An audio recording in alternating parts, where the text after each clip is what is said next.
The Raven by Edgar Allan Poe. Once upon a midnight dreary, while I pondered, weak and weary, over many a quaint and curious volume of forgotten lore, while I nodded, nearly napping, suddenly there came a tapping, as of someone gently rapping at my chamber door. "'Tis some visitor," I muttered, tapping at my chamber door. "Only this and nothing more." Distinctly I remember it was in the bleak December, and each separate dying ember wrought its ghost upon the floor. Eagerly I wished the morrow, vainly I had sought to borrow from my books surcease of sorrow for the lost Lenore, for the rare and radiant maiden whom the angels name Lenore, nameless here forevermore. And the silken, sad, uncertain rustling of each purple curtain thrilled me, filled me with fantastic terrors never felt before. So that now, to still the beating of my heart, I stood repeating, "'Tis some visitor entreating entrance at my chamber door.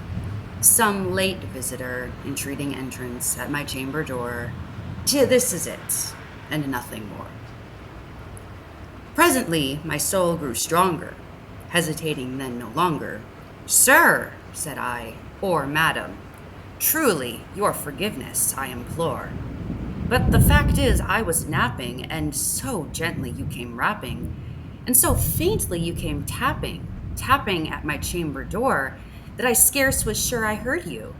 Here I opened wide the door. Darkness there, and nothing more. Deep into that darkness peering, long I stood there, wondering, fearing, doubting, dreaming dreams no mortal ever dared to dream before. But the silence was unbroken, and the darkness gave no token. And the only word there spoken was the whispered word, "Lenore." This I whispered, and an echo murmured back the word, "Lenore." Merely this, and nothing more.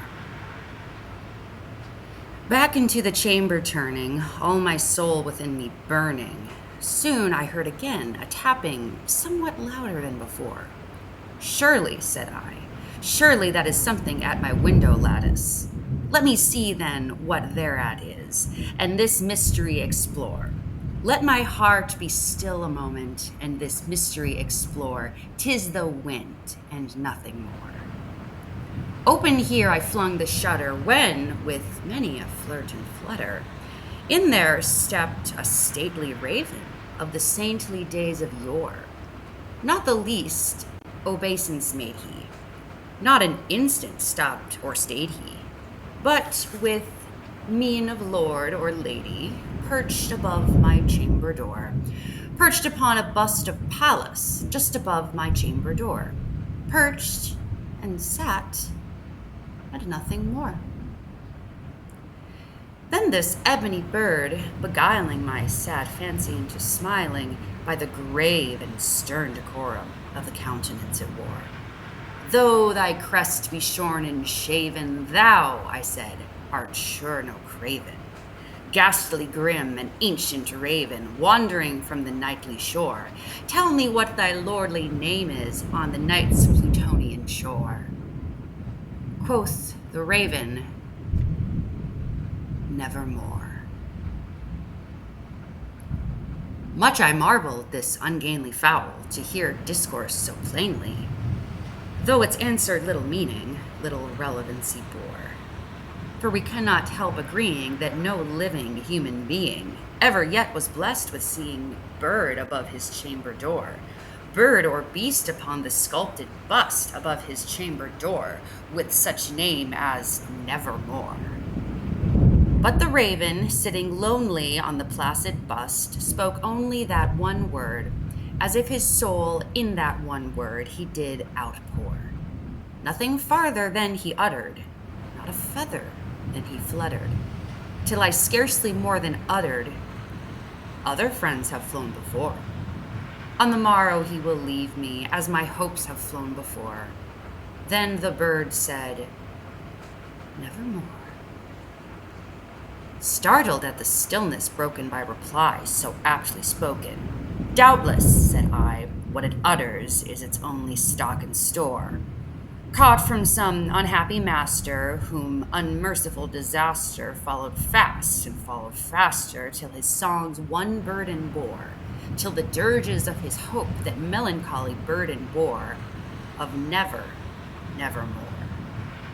But the graven, still beguiling all my sad soul into smiling. Straight I wheeled a cushioned seat in front of bird and bust and door. Then, upon the velvet sinking, I betook myself to linking fancy onto fancy, thinking what this ominous bird of yore, what this grim, ungainly, ghastly, gaunt, and ominous bird of yore meant in croaking nevermore.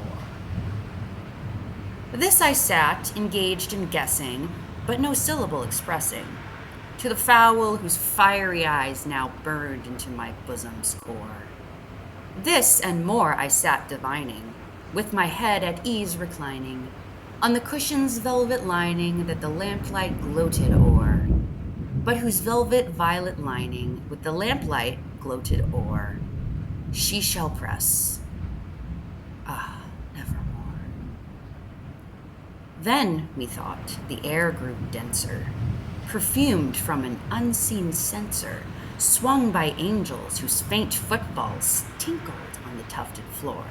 Wretch, I cried, thou God hath lent thee, by these angels he hath sent thee, respite, respite and nepenthe from thy memories of Lenore. Quaff, oh quaff this kind nepenthe, and forget this lost Lenore. Quoth the raven, nevermore. Prophet, said I, thing of evil, prophet still if bird or devil, whether tempter sent,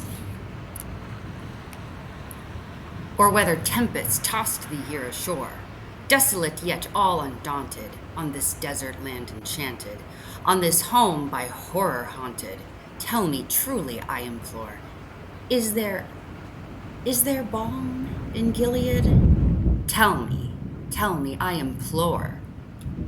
Quoth the raven, nevermore. Prophet, said I, thing of evil, prophet still if bird or devil, by that heaven that bends above us, by that God we both adore.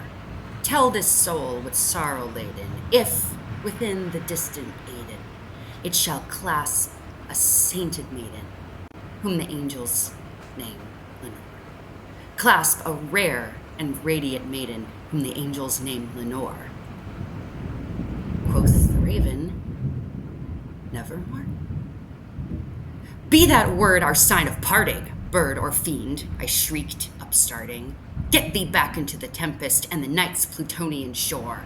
Leave no black plume as a token of that lie thy soul hath spoken. Leave my loneliness unbroken. Quit the bust above my door. Take thy beak from out my heart, and take thy form from off my door. Quoth the raven, nevermore. And the raven, never flitting, still is sitting on that pallid bust of Pallas just above my chamber door. And his eyes have all the seeming of a demon's that is dreaming, and the lamplight o'er him streaming throws his shadow on the floor. And my soul, from out that shadow that lies floating on the floor, shall be lifted nevermore.